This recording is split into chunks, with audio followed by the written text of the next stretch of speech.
शिवसेना ठाकरे पक्षाचे खासदार संजय राऊत यांनी एक गंभीर आरोप केलाय. त्यांनी भाजपवर एकाच वेळी 90 लाख मतं डिलीट केल्याचा आरोप केलाय. तसंच निवडणूक आयोग हा भाजपचा मित्रपक्ष असल्याचाही टोला राऊतांनी लगावलाय.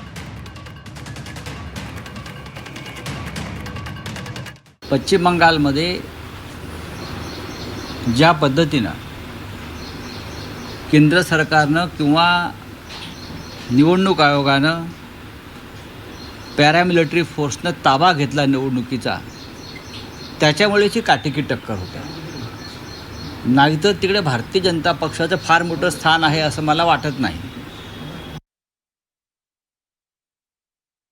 ममता बॅनर्जी ह्यांना शह देण्यासाठी निवडणूक आयोग आणि भारतीय जनता पक्ष मोदी शहा यांनी जवळजवळ 90 लाख मतं मतदार यादीतून काढली.